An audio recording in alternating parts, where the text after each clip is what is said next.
नमस्कार दोस्तों, स्वागत है आपका अपना यूट्यूब चैनल टुडे एग्जाम पे। दोस्तों आज है 24 अगस्त 2022 और आरआरबी ग्रुप डी की एग्जाम थी आज, और द्वितीय पाली की भी एग्जाम समाप्त हो चुकी है। द्वितीय पाली की एग्जाम में मैथ और रीजनिंग से जो भी प्रश्न प्राप्त हुए आपके लिए लेकर आ गए हैं। दोस्तों इसके अंदर जो भी मैथ पूछा गया है सभी को हम शॉर्ट ट्रिक से सॉल्व करेंगे। अगर आपको मेरा शॉर्ट तरीका अच्छा लगे तो आप भी अपना सकते हैं। तो चलिए दोस्तों शुरू करते हैं। दोस्तों जितने भी क्वेश्चन हैं उसके डिजिट चेंज हो सकते हैं, पैटर्न सेम है जो एग्जाम के अंदर आया था। आप भी वेरीफाई कर सकते हैं, अगर आपका एग्जाम हो तो खुद ही देख लीजिए। एक प्रश्न पूछा गया था कि 9x² - 37x + 30 है तो मूलों का योग क्या होगा। दोस्तों मूलों का योग क्या होता है? मूलों का योग जो है क्या होता है? अल्फा प्लस बीटा बराबर क्या होता है? -b/a होता है। और मूलों का गुणन बराबर क्या होता है? मैं अगले शिफ्ट के लिए बता रहा हूँ। मूलों के गुणन बराबर होता है c/a। तो यहाँ पे a और b और c आपको पहचानना आना चाहिए कि जो x² के पीछे गुणन होता है उसे a कहते हैं, जो x के पीछे गुणन होता है उसे b कहते हैं, और जो कांस्टेंट टर्म होते हैं उसे c कहते हैं। तो यहाँ पे मुझे मूलों का योग चाहिए, -b/a चाहिए। चूंकि -37 पहले से है तो मैं -37 यहाँ रखूँगा, और a कितना है? 9 है, माइनस माइनस हो जाएगा प्लस, तो आपका आंसर हो जाएगा 37/9। आपका मूलों का योग हो जाएगा। तो इस प्रकार से हम इसे सॉल्व करेंगे। चलते हैं अगला प्रश्न देखते हैं। एक प्रश्न पूछा गया था लाभ हानि से कि 12, ये एग्जैक्ट सवाल है, हूबहू है। 12 साल में ब्याज मूलधन का 2/5 हो जाता है तो ब्याज की दर, आपसे रेट पूछा गया है। दोस्तों मैंने कल ही इस बात का जिक्र किया था कि अगर किसी क्वेश्चन में आपको चक्रवृद्धि ब्याज अलग से मेंशन न हो तो उसे आपको साधारण ब्याज कंसीडर करना पड़ेगा। अगर चक्रवृद्धि ब्याज मान के काम करने लगे तो आप फंस जाएंगे। तो ये साधारण ब्याज की बात करिए, क्योंकि चक्रवृद्धि ब्याज शब्द कहीं मेंशन नहीं है। चूंकि 12 साल में जो है ये 2/5 हो जाता है मूलधन का, यानी P का जो है 2/5 हो जाता है। 2/5 कहने का मतलब है 40% हो जाता है। तो 12 साल में जो है कोई मूलधन का 40% हो गया, तो एक साल में कितना हो जाएगा? 40/12% है ना। तो ये इसको काटेंगे तो 4 दाहिन के 10 40 और 4 तिहाई के 12, तो 10/3% जो है आपका रेट का आंसर आ जाएगा। करके देखिएगा, बहुत ही इजी है। आपको मैंने ये बताया था कि जो साधारण ब्याज होता है रेट गुने टाइम ही तो होती है, उतना ही परसेंट मूलधन की होती है, चाहे कितना भी वर्ष की बात करें। मान लीजिए कि 20 साल है, 5% रेट है, तो ब्याज कितने हो जाएंगे? 100%, यानी सीधी सीधी रकम दुगुना हो जाएगी। तो साधारण ब्याज में कोई झंझट है ही नहीं। चलते हैं आगे। अगला एक प्रश्न पूछा गया था सीरीज से 24 से 28, 28 से 35, 35 से 48, 48 से 73, तो आगे क्या होगा? इस प्रकार का प्रश्न आया था रीजनिंग में। तो मैं आपको देख रहा हूँ कि 24 से 28 यानी +4, फिर 28 से 35 +7, फिर 35 से जो हो गया यहाँ पे 48, तो यहाँ पे 13 का है। इधर जो है 48 से 13 में सर 25 का है। मैं एक चीज़ देख रहा हूँ कि 4 दूनी के 8 -1, फिर 7 दूनी की 14 -1, फिर 13 दूनी की 26 -1। आपको भी सिंपली 25 दूना के 50 करना है और -1 कर देना है। 49 इसमें जोड़ देना है 73 में। तो 73 में 49 जोड़ेंगे तो 70 और 50 कितने हो जाते हैं? 120, और आपको 73 123 हो जाता, तो 122 आपका आंसर हो जाएगा, क्योंकि 49 में जोड़ रहे हैं। तो इस प्रकार से इसे सॉल्व करना था सेकेंडों के अंदर। एक प्रश्न पूछा गया था, यही प्रश्न है फिर से। यहाँ पे एक प्रश्न पूछा गया है कि ये प्रश्न हूबहू रिपीट किए गए, कोई भी डिजिट चेंज नहीं किया गया, कुछ भी नहीं किया गया। प्रथम शिफ्ट के एनालिसिस में मैंने बताया था, सेकेंड शिफ्ट में भी बता रहा हूँ। ये मत कहिएगा कि क्वेश्चन जो है पहले वाला ही बता रहे हो। ये दूसरे शिफ्ट में क्वेश्चन आया हुआ है, आप वेरीफाई कर लीजिएगा। ये फिर से बता देता हूँ इसके तरीके क्या है कि जब भी आपको ट्रिगोनोमेट्री फंक्शन का जो है बाय में, यानी जो है बट्टा के रूप में दिखाई पड़े, वो भी रूट के अंदर, तो परिमेयकरण करना एकदम मतलब जरूरी हो जाता है, क्योंकि इसे रूट से बाहर निकलना होता है। ये तरपरा रहा होता है रूट से बाहर निकलने के लिए, तो आप इसे परिमेयकरण करेंगे। परिमेयकरण क्या होता है? कंजुगेट से गुना करना होता है। कंजुगेट क्या होता है? जो ये नीचे रहता है ना 1 - sin थीटा है, तो आपको सिर्फ सिंपली साइन चेंज कर देना है बीच के, और ऊपर नीचे गुना कर देता है। अगर मैं 2 को 5 से गुना कर दूं और 5 से भाग कर दूं, कोई फर्क नहीं पड़ता है। तो इस पर कोई फर्क तो नहीं पड़ेगा, लेकिन इसकी रूप बदल जाएगी, इसीलिए परिमेयकरण कर देते हैं। तो यहाँ पे मैं परिमेयकरण कर रहा हूँ, तो 1 1 प्लस साइन थीटा हो जाएगा, चूंकि नीचे जो है 1 माइनस साइन थीटा है, और ये वहाँ भी 1 प्लस साइन थीटा हो जाएगा। मैंने 1 प्लस साइन थीटा से गुना और 1 प्लस साइन थीटा से भाग कर दिया इस रूट के अंदर। तो ऊपर में हम देख पा रहे हैं कि क्या हो जा रहा है रूट के अंदर, तो 1 प्लस साइन थीटा का होल स्क्वायर हो जा रहा है, 1 प्लस साइन थीटा के घात में 2 हो जा रहा है। उसके बाद नीचे क्या हो जा रहा है, ए प्लस बी इंटू ए माइनस बी, तो ए स्क्वायर माइनस बी स्क्वायर होता है, अलजेब्रा का फॉर्मूला है। तो 1 माइनस साइन स्क्वायर थीटा हो जाएगा, और 1 माइनस साइन स्क्वायर थीटा क्या हो जाता है, कॉस स्क्वायर थीटा हो जाता है। अब ये रूट से बाहर निकल जाएगा, चूंकि ये 2 पावर में है तो एक निकल जाएगा बाहर, तो 1 प्लस साइन थीटा बाहर निकल जाएगा, और बट्टा में कॉस थीटा बाहर निकल जाएगा, एक निकलेगा क्योंकि 2 है। अब इसको अलग अलग कर देंगे, तो 1 बाई कॉस थीटा क्या होता है, सेक थीटा, और प्लस टेन थीटा। यही आपका सरलीकरण है, इसका ऑप्शन में दिया गया रहेगा, इतना भी दिया गया रहेगा। तो डिपेंड करता है कि ऑप्शन में क्या है, ये भी हो सकता है 1 plus sine theta by cos theta, या फिर अलग अलग sec theta plus tan theta. चलते हैं आगे। अगला एक प्रश्न है अनुपात से, इसको मैं अलग तरीका बताऊंगा, आप लोग कैसे करते हैं मुझे तो नहीं पता, लेकिन मैं जैसे करता हूं आपको बता रहा हूं। जब भी ऐसे सवाल मेरे सामने आता है रेशियो से, तो मैं क्या करता हूं, अगर मेरे को ए का निकालना है ना, तो मैं ए को भूल जाता हूं कि ए के पास क्या है। अब बी और सी के पास क्या है, 5 चौके के 20, तो मैं ए के जगह पे लिख दूंगा 20, फिर मैं बी के जगह पे लिखूंगा, बी को निकालना है तो बी को भूल जाता हूं, तो ए और सी के जगह पे क्या है, 4 तिहाई के 12। फिर मेरे को सी निकालना है तो सी को भूल जाता हूं, फिर ए बी, तो 5 तिहाई के 15 जो है सी के जगह पे है। अब आपके पास ए का भी एक्चुअल वैल्यू है, बी का भी है और सी का भी है। अब जो भी संक्रिया पूछे आप आराम से कर सकते हैं, क्योंकि यहाँ पे ए प्लस बी प्लस सी ही पूछा गया है, तो डायरेक्ट यहाँ पे आपका 20 12 15 जो है आपका आंसर हो जाएगा। चलते हैं आगे।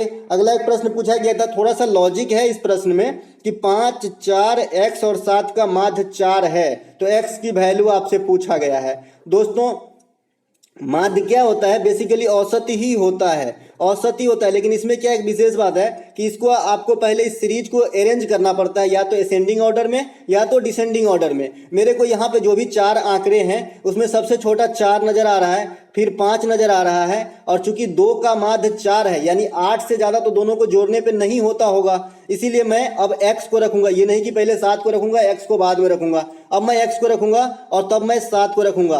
अब मुझे यहाँ पे चाहिए 8, इन दोनों को जोड़ के 2 से भाग देने पे मुझे 4 वैल्यू आना चाहिए। 5 प्लस एक्स बाई 2 का वैल्यू मुझे 4 आना चाहिए, तो x की वैल्यू मेरा हो गया 3 हो गया। तो यहाँ पे हम x की वैल्यू 3 ऑप्शन करके आएंगे। आप आई होप कि आप समझ गए होंगे कि यहाँ पे मैंने x बाद में क्यों नहीं रखा, पहले इसलिए रखा क्योंकि इसका माध्य 4 दिया है। अब मुझे 2 डिजिट को जोड़ के 2 से भाग देने पर 4 आया होगा, जिसमें एक डिजिट पहले से 5 दे रखा है। इसका मतलब ये 7 से तो बड़ा नहीं होगा, ये छोटा है, और तो छोटा है तो बीच में रहेगा, और दोनों को जोड़ के 2 से 4 आएगा, तो 5 प्लस एक्स बाई 2 बराबर 4, तो x की वैल्यू जो है आपका 3 आ जाएगा। कभी भी माध्य निकालें तो उसे असेंडिंग या डिसेंडिंग ऑर्डर में जरूर सजा लें। औसत डायरेक्ट जोड़ के भाग दे देते हैं पूरे आंकड़े से, और इसको जो है सजा के ऐसा किया जाता है। अगर विषम संख्या होता है कि 2 इधर है 2 इधर है और 1 इधर बच गया, तो यही आपका आंसर हो जाएगा असेंडिंग या डिसेंडिंग ऑर्डर में सजाने के बाद। लेकिन यहाँ पे सम संख्या है, 4 ही डिजिट दिए गए हैं, तो यहाँ पे जो है इन दोनों को जोड़ के 2 से भाग देना पड़ेगा।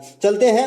सम चतुर्भुज जो है कल से लेकर आज तक हर शिफ्ट में रिपीट किए जा रहे हैं। कभी क्षेत्रफल पूछ दिया जा रहा है, कभी विकर्ण पूछ दिया जा रहा है, तो सम चतुर्भुज को आपको अच्छे से करके जाना है एग्जाम के अंदर। अब देखिए सम चतुर्भुज इस प्रकार के होते हैं जिसके सभी भुजा आपस में बराबर होते हैं, और दोनों विकर्ण जो है ये 90 पे काटता है, ये भी आपको पता होना चाहिए। ये सबसे इंपॉर्टेंट है कि 90 पे काटता है दोनों विकर्ण। और क्षेत्रफल क्या होता है, 1/2 गुने d1 गुने d2, पहला विकर्ण गुने दूसरा विकर्ण। ये पहले शिफ्ट में पूछा, सेकेंड शिफ्ट में ये नहीं पूछा। सेकेंड शिफ्ट में पूछा कि एक सम चतुर्भुज का जो है, एक सम चतुर्भुज का आपको एक विकर्ण 20 सेंटीमीटर दे दिया है, और विकर्ण जो है हाफ हाफ में भी काटता है, यहां से यहां तक 10 होगा और यहां से यहां तक 10 होगा। और बोल रहा है कि भुजा जो है 26 है। अब कोई भी सब भुजा बराबर ही होता है, मैं मान लेता हूं कि ये भुजा 26 है, तो 26 है, और ये समकोण है, तो ये कर्ण आपका 26 है, और एक भुजा जो है आपका 10 है, तो पाइथागोरस लगा के जो है आप निकालेंगे तो 576 100 ये हो जाएगा आपका 24, यहां से यहां तक, तो पूरा जो आधा पे काटता है ये, तो 48 हो गए दूसरा विकर्ण। दूसरा विकर्ण जब 48 हो गए तो आपका क्या पूछा गया है, दूसरा विकर्ण ही पूछा गया है, तो d2 का वैल्यू आपका जो है 48 आ गया है। आई होप कि आपको समझ में आया होगा समचतुर्भुज के सारे गुणधर्म। आधा आधा पे काटते हैं दोनों विकर्ण समकोण पे काटते हैं, उसके बाद सभी भुजा बराबर होते हैं। चलिए आगे चलते हैं। अगला एक प्रश्न लाभ हानि का है। क्रय मूल्य 150 रुपये प्रति दर्जन के हिसाब से 50 रुपये पेन बेच देता है, तो लाभ क्या होता है। मतलब 150 रुपया में 12 पेन खरीदते हैं और जो है 50 रुपये प्रति पेन जो है जो सेलिंग प्राइस है एसपी है, तो आपको जो है लाभ कितना है ये निकालना है। दोस्तों काफ़ी आसान है, 150 में 12 कर लेंगे तो एक का निकल जाएंगे। मैं यदि बेसिक से ही चलूँ तो 3 चौका के 12, 50 तिहाई के 150, 2 और ये 25 बटा 2 रुपया जो है एक पेन का क्रय मूल्य आ गया है। और बेच कैसे रहे हम, 50 रुपये का एक पेन बेच रहे हैं, तो लाभ कितना हो जाएगा, 12.5 रुपया में खरीद रहे हैं और 50 रुपया में बेच रहे हैं, तो हमारा लाभ कितना है 37.5 रुपया। कितना है 37.5 रुपया, तो लाभ कितना हो जाएगा 300% तो मुझे दिख रहा है कि लाभ हो जाएगा, क्योंकि 200% लाभ हो जाएगा, 200% लाभ हो जाएगा, क्योंकि आप 3 गुने में बेच रहे हो ना, 12.5 रुपया में खरीद रहे हो और जो है 50 रुपये में बेच रहे हो, तो 37.5 रुपया लाभ रहे हो, 300 हो जाएगा, 300 होगा, 300% लाभ हो जाएगा। चलते हैं आगे। एक प्रश्न अलजेब्रा का पूछा गया था इस प्रकार से, a² + 1/a² के, तो a के पावर 4 + 1/a के पावर 4 का वैल्यू क्या होगा। दोस्तों मुंह से कभी कभी कुछ निकल जाता है, इसका मतलब ये नहीं होता कि टीचर को कुछ नहीं आता है। आप लोग बहुत सारे कमेंट करें, खास करके जो चैनल वाले हैं वो करते हैं, तो उस बातों पे ध्यान नहीं देना है।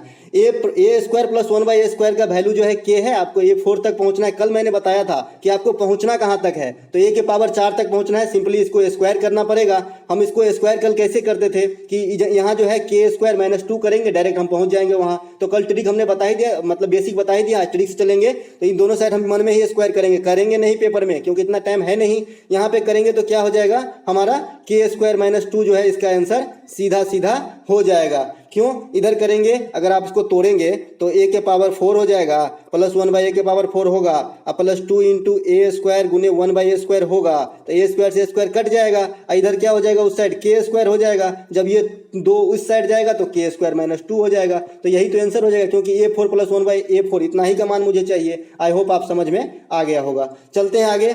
अगला एक प्रश्न पूछा गया था कि अर्धवृत्त का परिमाप क्या होगा यदि व्यास 14 सेंटीमीटर है। दोस्तों वृत्त का परिमाप क्या होता है 2πr। अब मैं यहाँ पे एक वृत्त भी बनाना चाहूंगा। एक वृत्त का परिमाप क्या होता है 2πr, लेकिन अगर आप चाहो कि इसको मैं 1/2 से भाग दे दूं और अर्धवृत्त आधा वृत्त का है तो इसका मैं परिमाप बना दूंगा, तो ये गलत है, ये सूत्र नहीं होता है। क्योंकि अर्धवृत्त कैसे होता है, ऐसे होता है, जब चांद देखे हैं बचपन में औजार बॉक्स में चांद रहता था, सेम वैसे ही अर्धवृत्त होता है। तो यहाँ से यहाँ तक तो आपको मापना ही है, लेकिन ये वाला जो काला वाला लाइन जो मैं आपको दिखा रहा हूँ ये भी आपको जोड़ना पड़ेगा पैरामीटर में, तभी तो अर्धवृत्त का बनेगा। नहीं तो अगर खाली इतना ही बनाओगे तो अर्धवृत्त कहाँ बना, उसका मुंह थोड़ी बंद हुआ।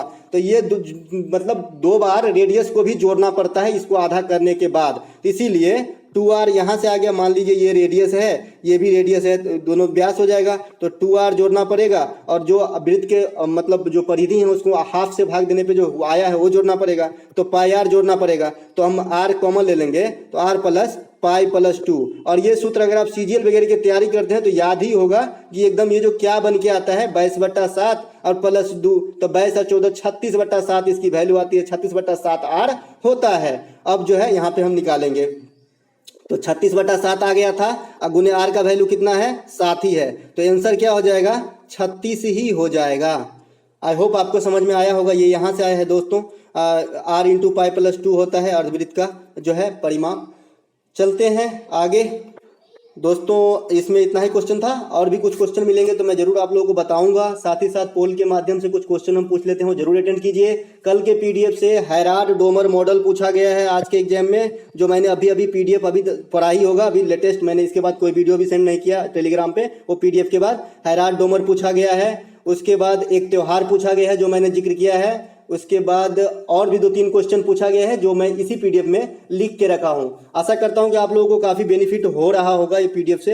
अच्छा लगे तो एक लाइक कर लीजिएगा, कमेंट कीजिएगा, शेयर कर दीजिएगा।